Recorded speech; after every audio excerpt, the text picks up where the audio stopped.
மே 17 இயக்கத்தின் சார்பில் ஒருங்கிணைக்கப்பட்டிருக்கிற தமிழ் தேசிய பெருவிழா என்னும் 2 நாள் நிகழ்வில்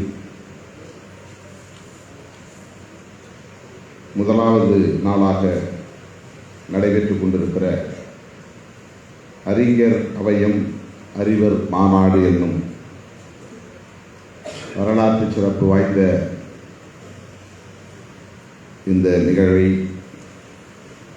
2வது அமர்வை சிறப்பித்துக் கொண்டிருக்கிற அறிஞர் பெருமக்கள் பேராசிரியர் வரிதையா கான்ஸ்டன்டைன் அவர்களே, இயற்கை வேளாண் ஆய்வாளர் தோழர் குமரவேல் அவர்களே, இசை ஆய்வாளர் அறிஞர் நா. மம்மது அவர்களே, பேராசிரியர் பாரதி புத்திரன் அவர்களே, ஓவியர் ராட்ஸ்கி மருது அவர்களே,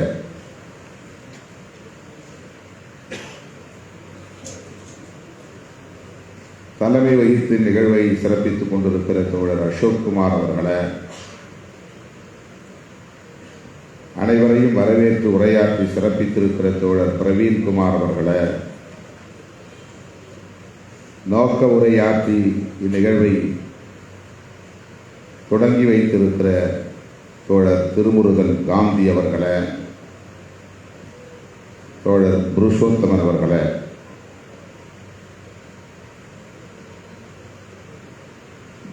திரளாக கூடியிருக்கிற தமிழ் தேசிய ஜனநாயக சக்திகளே, உங்கள் அனைவருக்கும் என்னுடைய பணிவார்ந்த வணக்கத்தை தெரிவித்துக் கொள்கிறேன். ஒரு இடைச்சல்களாக நான் இந்த நிகழ்வில் உங்கள் முன்னால் நின்று கொண்டிருக்கிறேன். நாளை மாலை தேரடியில் நடைபெறவிருக்கிற மாநாட்டு பொதுக்கூட்டத்தில் பங்கேற்பதற்கு நான் இசைவளித்திருந்தேன். தவிர்க்க முடியாத நிலையில் நாளை நான் பெங்களூர் செல்ல வேண்டும் என்கிற சூழலில் தோழர் திருமுருகன் காந்தி அவர்களிடத்திலே நேற்று கொடி அறிமுக நிகழ்ச்சியின் போது இந்த வேண்டுகோளை வைத்தேன். வரலாற்று முக்கியத்துவம் வாய்ந்த தமிழ் தேசிய பெருவிழாவை நீங்கள் ஒருங்கிணைத்து நடத்தி கொண்டிருக்கிறீர்கள். இதில் கலந்து கொள்ளாமல் இருந்தால் அது எனக்கு நெருடலாக இருக்கும். 25ஆம் தேதி வர இயலாத ஒரு சூழல். எனவே 24ஆம் தேதி ஏதேனும் ஒரு நிகழ்வின் ஊடாக வந்து சில நிமிடங்கள் உங்களோடு இருந்துவிட்டு நான் விடைபெற விரும்புகிறேன் என்ற விருப்பத்தை விழைவை வெளிப்படுத்தினேன். மகிழ்ச்சியோடு அவர் இசைவளித்தார். காலையில் தொடர்பு கொண்டு 4 மணிக்கு நான் வர விரும்புகிறேன் என்று சொன்னதும், எந்த நேரத்தில் வந்தாலும் நீங்கள் வரலாம் என்ற இசைவை எனக்கு தந்த நிலையில் இந்த அறிஞர் அவையத்தின் அறிவார்ந்த உரை நிகழ்ந்து கொண்டிருக்கிற சிறப்பான அமர்வில் நான் இடையிலே வந்து உங்கள் முன்னால் நின்று கொண்டிருக்கிறேன். இந்த அரிய வாய்ப்பை எனக்கு வழங்கியமைக்காக மே 17 இயக்கத்திற்கு தோழர் திருமுருகன் காந்தி அவர்களுக்கு என்னுடைய நெஞ்சார்ந்த நன்றியை உரித்தாக்குகிறேன். 2 அமர்வுகள் நடந்தேறி இருக்கின்றன. 3வது அமர்வு இதன் பின்னர் தொடங்க இருக்கிறது.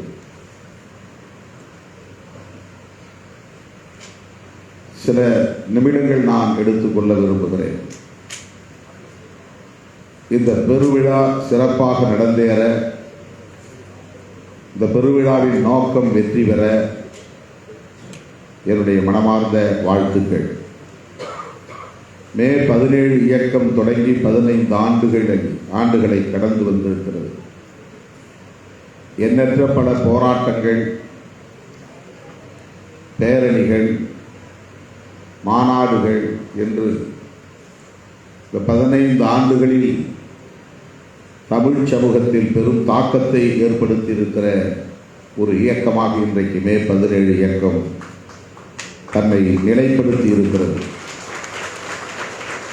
தமிழ்நாடு என்கிற எல்லை பரப்பையும் தாண்டி உலகெல்லாம் புலம்பெயர்ந்து வாழும் தமிழ் சமூகத்தினரிடையேயும் இது வெகுவாக ஊடுருவி சென்றிருக்கிறது. அனைத்து தரப்பு மக்களின் நன்மதிப்பை பெற்று இன்றைக்கு களமாடி வருகிற ஒரு பேர் இயக்கமாக மே 17 இயக்கம் விளங்குகிறது. நேற்றுதான் இந்த இயக்கத்திற்கான ஒரு கொடியை தோழர் திருமுருகன் காந்தி உள்ளிட்ட முன்னணி ஒருங்கிணைப்பாளர்கள் அனைவரும் பங்கேற்கிற ஒரு நிகழ்ச்சி நடந்தது. அண்ணன் வைகோ அவர்களோடு நானும் தோழர் வேல்முருகன் அவர்களும் இன்னும் தோழமை இயக்க தலைவர்களும் பங்கேற்றோம். மே 17 இயக்கம் 2009ஆம் ஆண்டு முள்ளிவாய்க்கால் படுகொலை நடந்து தமிழ் சமூகம் துயரத்தில் வீழ்ந்து கிடந்த நிலையில் அழிவில் இருந்துதான் ஆக்கம் என்பதைப் போல, முடிவில் இருந்துதான் தொடக்கம் என்பதைப் போல, உங்களுக்கு அது முடிவாக இருக்கலாம், எங்களுக்கு இதோ தொடக்கம் என்று சொல்லுகிற வகையில் மே 17 ராஜபக்சேவுக்கு இறுதி நாள், இறுதி யுத்தம் என்று அவர்கள் வெற்றி கழிப்பிலே கொக்கரிக்கிற நிலையில் இல்லை இல்லை, அந்த நாளிலிருந்தே மீண்டும் நாங்கள் எழுகிறோம், வீறு கொண்டு எழுகிறோம், வெகுண்டு எழுகிறோம் என்று உலக தமிழ் சமூகத்திற்கு, இனப்பகை சமூகத்திற்கு எடுத்துரைக்கிற வகையிலே இந்த இயக்கம் அந்த நாளிலேயே, அந்த நாளின் தலைப்பிலேயே, அந்த நாளின் பெயரிலேயே தோன்றியிருக்கிறது. மே 17 தான் ராஜபக்சே யுத்தம் முடிந்தது என்று அறிவித்த நாள். விடுதலை புலிகள் வீழ்ந்தார்கள், அழிந்தார்கள் என்று கொக்கரித்த நாள். தமிழீழ விடுதலை போராட்டம் நசுக்கப்பட்டு விட்டது என்று வெற்றி களிப்பில் அவர்கள் கொட்டமடித்த நாள். ஆகவேதான் ஒரு தொலைநோக்கு பார்வையோடு திருமுருகன் காந்தி அவர்களும் அவரோடு களத்தில் நின்ற தோழர்களும் நாம் அதே நாளில் இருந்து நம் பயணத்தை தொடங்குவோம் என்ற முடிவை எடுத்தார்கள். அதைப் போல அவர்கள் இந்த இயக்கத்தை அறிவார்ந்த தளத்தில் வெகுவாக கொண்டு போய் சேர்த்திருக்கிறார்கள். வெறும் மொழி உணர்ச்சி, இன உணர்ச்சி என்கிற நிலையிலே மக்களை வளைத்து போடாமல், கட்டி போடாமல், அவர்களை அறிவார்ந்த தளத்திலே அரசியல்படுத்தி அவர்களை அமைப்பாக்க வேண்டும். நட்பு சக்திகள் யார், பகை சக்திகள் யார், நம்முடைய இலக்கு எது, நம்முடைய பாதை எது என்பதை இளம் தலைமுறையினருக்கு உணர்த்தி, முறையாக வழிநடத்தி, அவர்களை மிகச்சிறந்த போர்க்குணம் வாய்ந்த ஆளுமைகளாக வளர்த்தெடுக்க வேண்டும் என்கிற பொறுப்புணர்வோடு இயங்குகிற ஒரு இயக்கமாகத்தான் மே 17 இயக்கத்தை நான் பார்க்கிறேன். தமிழ் தேசியம் என்பது பல பத்தாண்டுகளாக இந்த மண்ணில் உச்சரிக்கப்படுகிற ஒரு வேட்கை நிறைந்த சொல்லாடல்,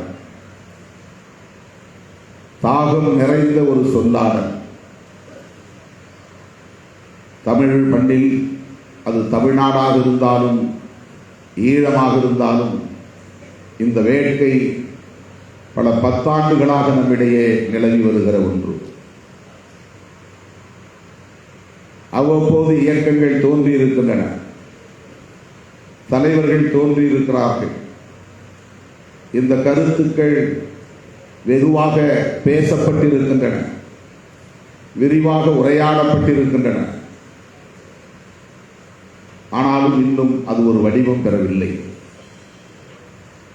கருத்துருவாகவே இருக்கிறது, ஒரு முன்மொழிவாகவே இருக்கிறது, ஒரு வேட்கையாகவே இருக்கிறது. அது ஒரு வடிவத்தை பெற வேண்டும். அப்போதுதான் அடுத்த கட்டத்தை நோக்கி நாம் நகர முடியும். தேசியவாதம் உலகில் எல்லா நாடுகளிலும் பேசப்படுகிற ஒன்றுதான். மனிதகுலம் தோன்றிய காலத்திலிருந்து, குழு குழுவாக வாழத் தொடங்கிய காலத்திலிருந்து, நாங்கள் என்கிற உணர்வை பெறத் தொடங்கிய காலத்திலிருந்து ஒவ்வொரு இனக்குழுவும் தங்களுக்கான அடையாளங்களை உயர்த்தி பிடித்திருக்கிறார்கள். மொழி அடிப்படையிலே, மத அடிப்படையிலே இனக்குழுக்களாக மக்கள் உலகம் முழுவதும் குழு குழுவாகத்தான் வாழ்ந்து வருகிறோம். தேசங்களாக நாம் பிரிந்து கிடந்தாலும்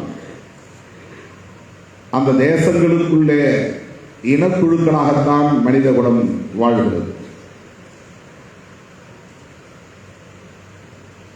ஒவ்வொரு குழுவும் அந்த குழுவுக்கான அடையாளத்தை தேடுகிறது, அந்த அடையாளத்தை உணர்கிறது, உயர்த்தி பிடிக்கிறது. அந்த அடையாளத்தின் அடிப்படையில் தங்களுக்கான வாழ்வியலை செழுமைப்படுத்துகிறது, பண்பாட்டு கூறுகளை செழுமைப்படுத்துகிறது, அவற்றை தக்க வைத்துக் கொள்ள போராடுகிறது. இந்த போராட்டம் தமிழ் மண்ணில் மட்டுமல்ல, உலகம் முழுவதும் எல்லா மண்ணிலும் எல்லா தேசத்திலும் நடப்பவைதான். அந்த அடிப்படையிலே உருவானதுதான் தேசியவாதம் என்கிற கருத்தியலும். இந்தியாவில் நாம் பல தேசியவாத கருத்தாடல்களை பார்க்கிறோம். மதவழி தேசியம் பேசப்படுகிறது, மொழிவழி தேசியம் பேசப்படுகிறது, நாட்டின வழி தேசியம் பேசப்படுகிறது. தேசியவாதங்களில் இவைதான், இந்த மூன்றும் தான் மிக முக்கியமானவைகளாக இருக்கின்றன. இந்தியன் என்பது நாட்டினத்தை குறிக்கிற ஒரு சொல்.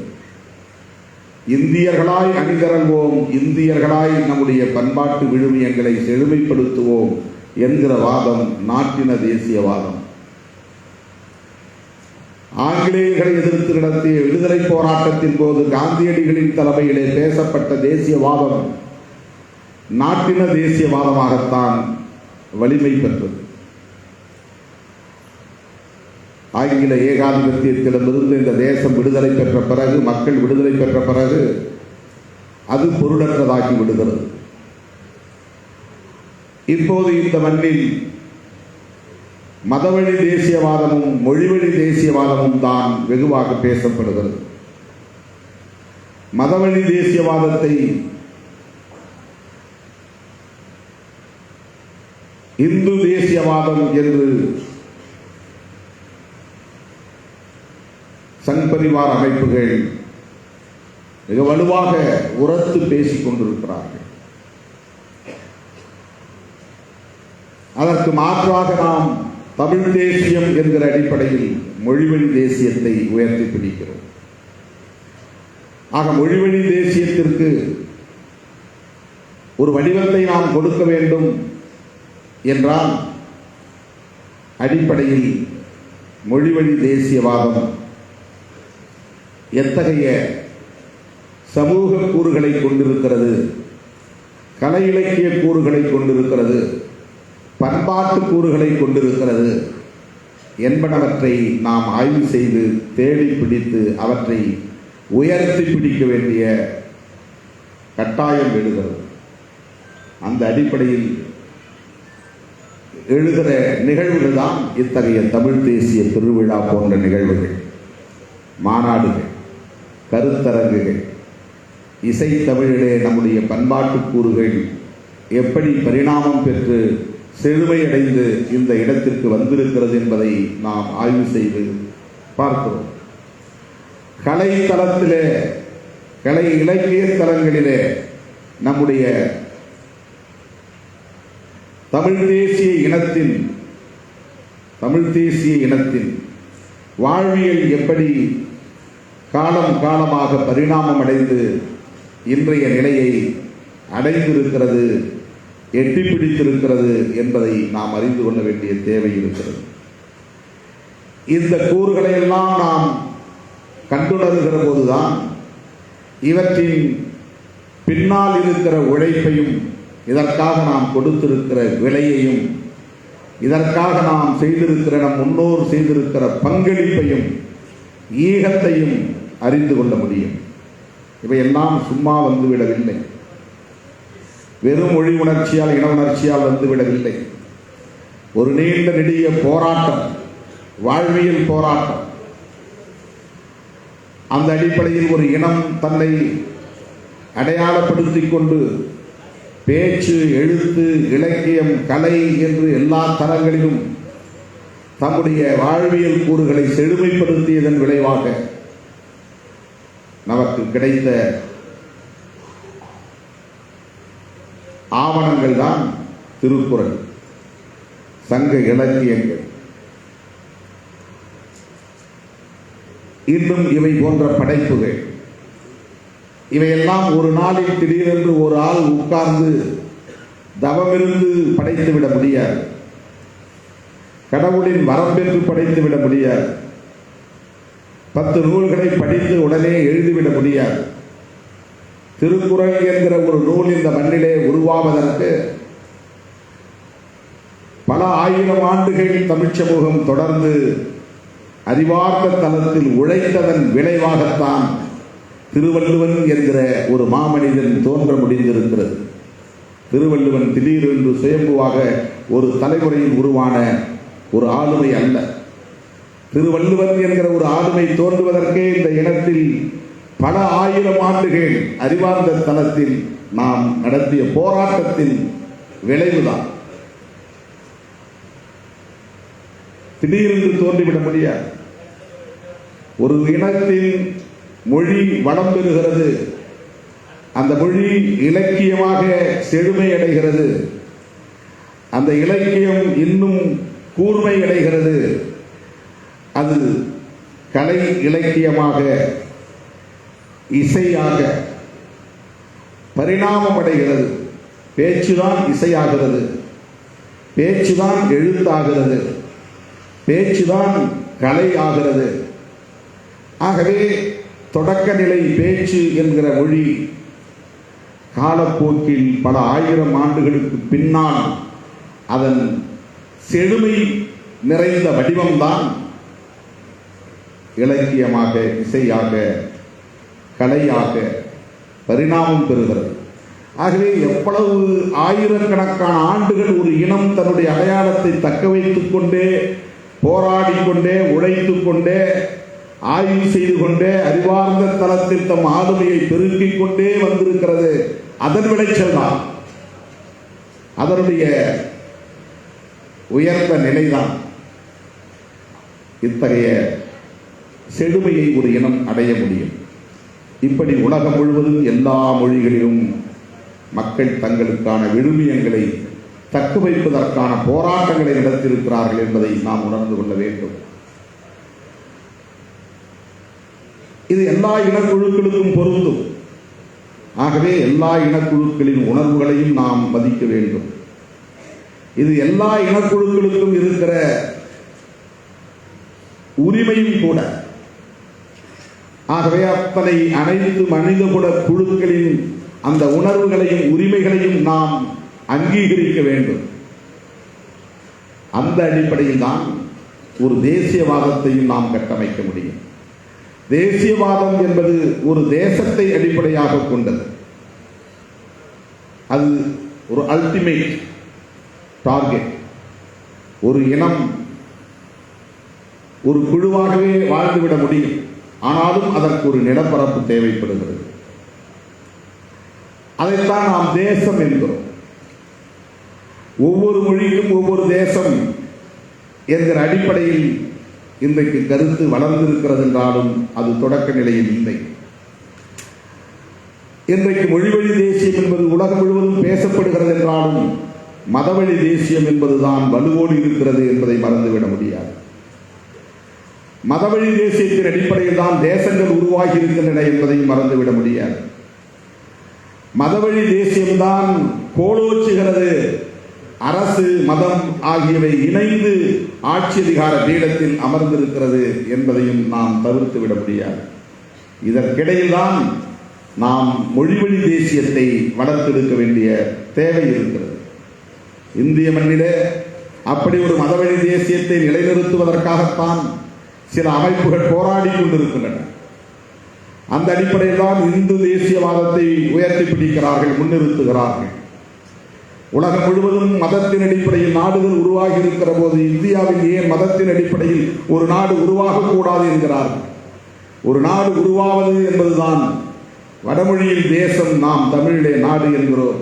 இந்த வடமொழியில் தேசம் என்பது என்கிற தேசம் என்கிற சொல்லில் இருந்துதான் தேசியம், தேசியவாதம் உருவாகிறது. ஆகவே அவர்கள் இதை மதவழி அடிப்படையிலான நாடாக மாற்றுவதற்கு முயற்சிக்கிறார்கள்.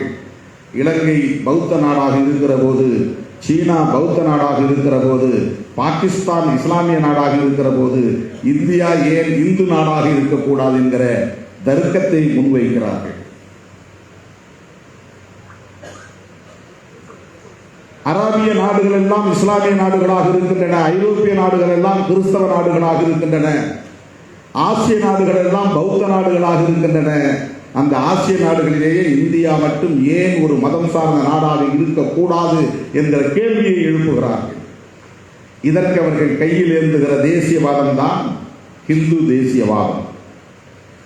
இந்து தேசியவாதம் இதனை நாம் புரிந்து கொள்வதிலிருந்துதான் மொழிவழி தேசியத்தை எப்படி செழுமைப்படுத்த முடியும், போராட முடியும் என்கிற புரிதலையும் நம்மால் பெற முடியும். அந்த புரிதல் இல்லாமல் வெறும் மொழி உணர்ச்சியும் இன உணர்ச்சியும் நமக்கு மொழிவழி தேசியத்தை கட்டமைக்க பயன்படாது என்கிற கருத்தை நான் முன்வைக்க விரும்புகிறேன்.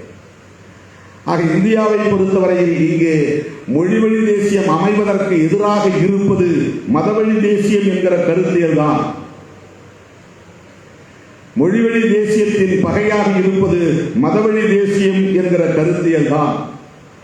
ஆகவே தமிழ் தேசியத்தை இங்கே கட்டமைக்க வேண்டுமானால் தமிழ் தேசியத்தின் எதிரி எது என்பதை அடையாளப்படுத்த வேண்டிய தேவை இருக்கிறது. இன்னொரு மொழி அல்ல, இன்னொரு தேசிய இனம் அல்ல. தமிழ் தேசியத்தை ஏற்காத, தமிழ் தேசியத்தை வளரவிடக் கூடாது என்று கருதுகிற வலிமை வாய்ந்த ஒரு தேசியவாதம் இங்கே இருக்கிறது. அது தெலுங்கு தேசியவாதம் அல்ல, கன்னட தேசியவாதம் அல்ல, மலையாள தேசியவாதம் அல்ல, குஜராத்திய தேசியவாதம் அல்ல. இந்திய மண்ணில் தமிழ் தேசியம் கூடாது என்பதற்கு மிகப்பெரிய மூர்க்கமான எதிரியாக இருப்பது மதவழி தேசியம்தான், மதவழி தேசியவாதம் தான். அந்த மதவழி தேசியத்தின் வேர்களை நாம் அடையாளப்படுத்தாமல் தமிழ் வழி தேசியத்தை அல்லது மொழிவழி தேசியத்தை நம்மால் வென்றெடுக்க முடியாது. இது மிக நுட்பமாக நாம் ஆய்வுக்கு உட்படுத்த வேண்டிய ஒரு புள்ளி என்று நான் கருதுகிறேன். இந்தியாவை பொறுத்தவரையில் நாம் இரண்டு நிலைகளை எடுத்து இங்கே தேசியவாதத்தை, குறிப்பாக தமிழ் தேசியத்தை பேச முடியும். ஒன்று, தமிழரசன் வழியில் ஒரு தேசியவாதத்தை நாம் பேச முடியும், அல்லது மேதகு பிரபாகரன் வழியில் ஒரு தேசியவாதத்தை நாம் பேச முடியும். அதுதான் அடிப்படையில் உண்மையான மெய்யான தேசியவாதமாகவும் இருக்க முடியும்.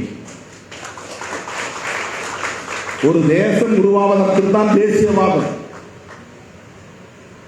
இல்லையே, இங்கே இந்திய மண்ணில் விடுதலை சிறுத்தைகள் புரிந்து கொண்ட அரசியலில் இருந்து நான் சொல்ல விரும்புவது, இந்தியா முழுக்க பல மொழிகளை பேசுகிற தேசிய இனங்கள் உள்ளன.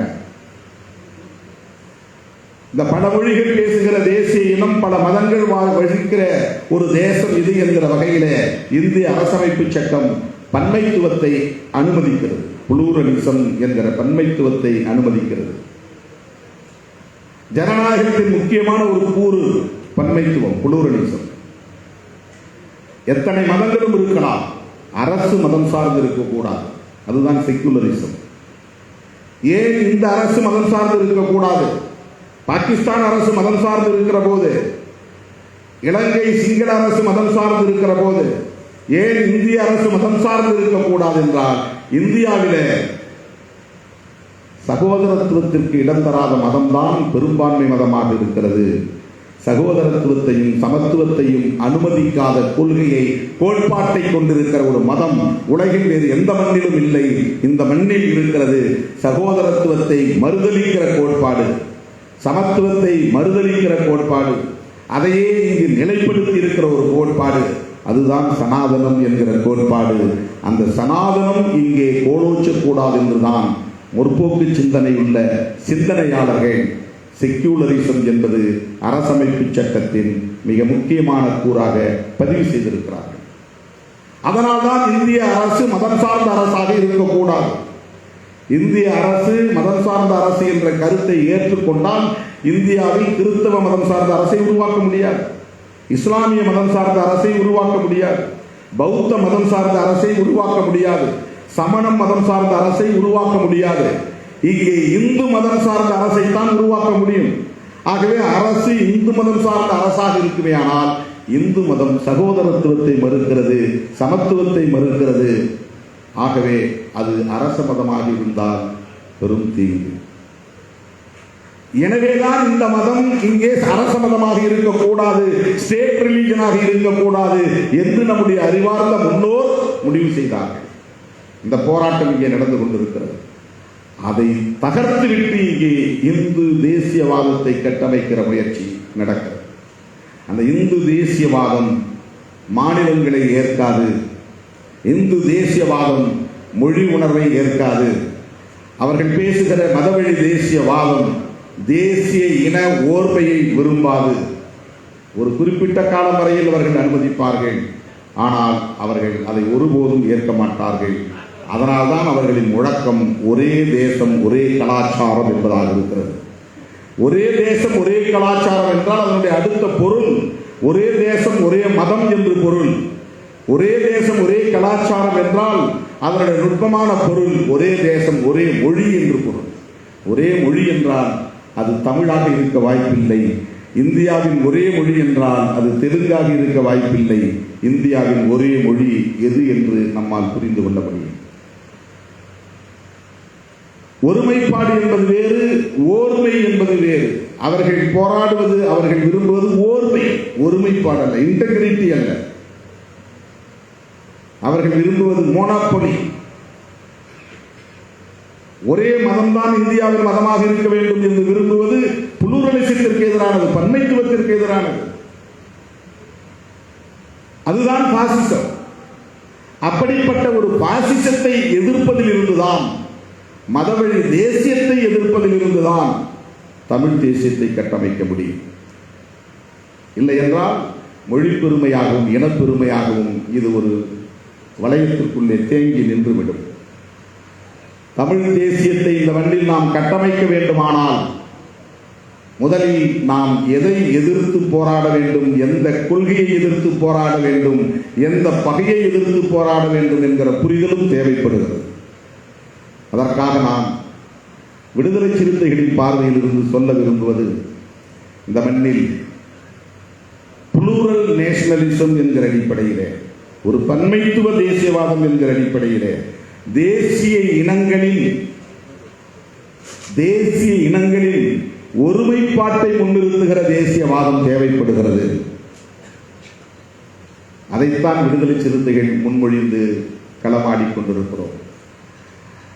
தேசிய இனங்களின் ஒருமைப்பாடு, ஒவ்வொரு மாநிலமும் மாநில உரிமைகளுக்கு குரல் கொடுக்க வேண்டும். அது ஒரு ஒருங்கிணைந்த பணியாக இருக்க வேண்டும். ஒவ்வொரு மொழியும் மொழி உரிமைகளுக்காக போராட வேண்டும். அது ஒருங்கிணைந்த போராட்டமாக இருக்க வேண்டும். இதைத்தான் புளூரல் நேஷனலிசம் என்று விடுதலை சிறுத்தைகள் சொல்ல விரும்புகிறது, பதிவு செய்ய விரும்புகிறது. பிற மொழியை பேசுகிற மக்களோடு இணைந்து ஐக்கியப்பட்டு நாம் அகில இந்திய அளவிலே போராட வேண்டிய தேவை இருக்கிறது. இந்திய அரசியலை பொறுத்தவரையில் நமக்கு ஒரு அகில இந்திய பார்வை தேவைப்படுகிறது. ஒரு அகில இந்திய புரிதல் தேவைப்படுகிறது. ஒரு அகில இந்திய அளவிலான ஐக்கியம் தேவைப்படுகிறது. அகில இந்திய அளவிலான போராட்டம் தேவைப்படுகிறது. அந்த புரிதலோடு மொழி உணர்வு, இன உணர்வு, மொழி உரிமை, இன உரிமை, மாநில சுயாட்சி போன்றவற்றை நாம் உயர்த்தி பிடிக்க வேண்டிய ஒரு புள்ளியில் நாம் இருக்கிறோம். ஆகவே இந்த மகத்தான விழாவில், தமிழ் தேசிய பெருவிழாவில் இந்த கருத்துக்களை பகிர்ந்து கொள்வதற்கான வாய்ப்பை எனக்கு வழங்கியமைக்காக இந்த நிகழ்வை ஒருங்கிணைத்திருக்கிற மே17 இயக்கத்தை சார்ந்த ஒருங்கிணைப்பாளர்கள் அனைவருக்கும் என்னுடைய நெஞ்சார்ந்த நன்றியை தெரிவித்து, இந்த மாநாடு வெற்றி பெற எனது மனம் நிறைந்த வாழ்த்துக்களை தெரிவித்து இந்த வாய்ப்புக்கு மீண்டும் ஒருமுறை நன்றி கூறி முடிக்கிறேன். நன்றி, வணக்கம்.